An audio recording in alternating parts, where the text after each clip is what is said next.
Dr. Kathy Gardner, a microbiologist whose father died in his care home from suspected COVID-19, and Bradford care home manager David Crabtree, who has seen 13 of his residents die from coronavirus and is concerned about the lack of testing. Dr. Kathy Gardner, I'm so sorry for the loss of your father. You believe it was connected to a patient being sent home from hospital, don't you? Yes, I do. I know that when my father first became ill, I was told that a lady had been discharged back to the care home and she had tested positive for COVID-19 and she subsequently died of it. So you feel it was seeded into the care home that your father was in and led to, I mean, your father unfortunately suffered and died. Were there other people in the care home who were infected as well? Yes, I mean, my father was never tested. When he became ill, the GP said that they just couldn't test.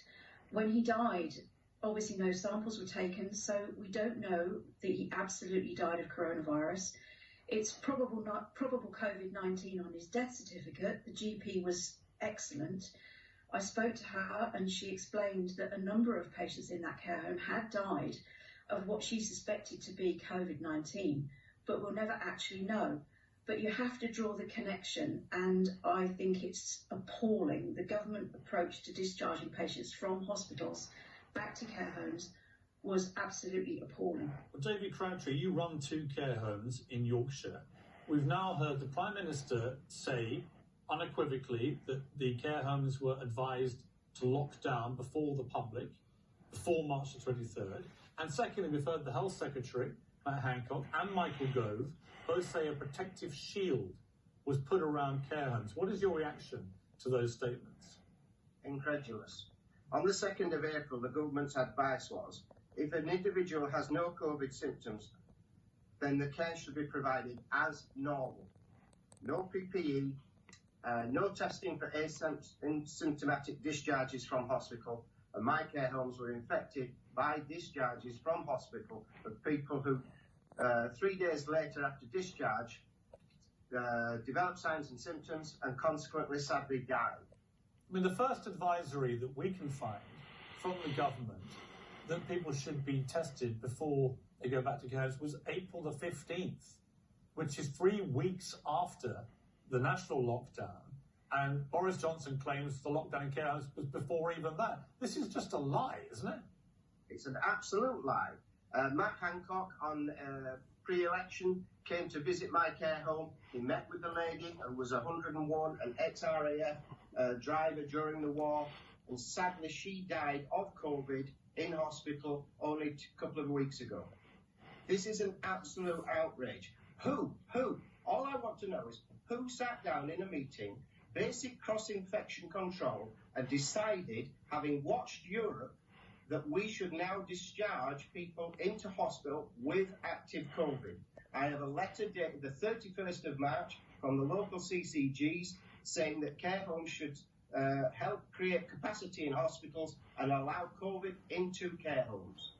I mean, that lady that you talked about, she actually met Matt Hancock, did she? Yes. And what did he say to her?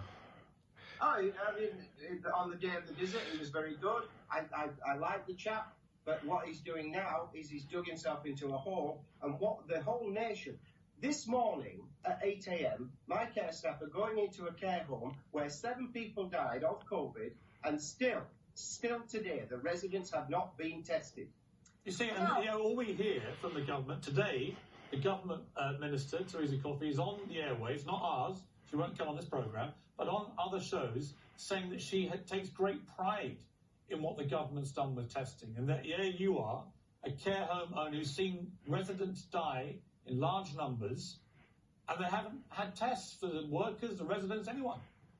They are expecting minimum wage people to go into work protected by a piece of plastic, and still we don't know who has COVID.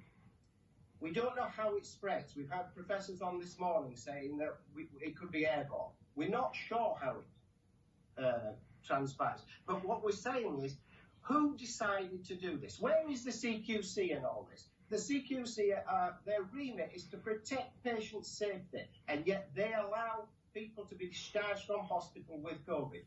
I'm to bed angry and wake up angry. The very people who have cared for these dying COVID patients will now be furloughed because care homes have now dropped over 25% of their occupancy and are now unsustainable. Without immediate government intervention, care homes, the social care sector will collapse within 5 weeks. Wow. Yeah, and that would be devastating. But this is not least for the residents. It's who horrifying to hear this. And we know it's the truth. I've heard this from so many people that run care homes and work in care homes.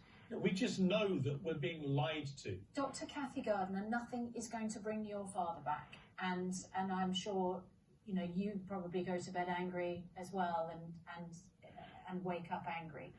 What would you want to hear from the government? Would it make a difference to you if the government said, you know what, we made a mistake. We didn't anticipate that care homes would be as badly affected as they were, but we are doing everything in our power. And they did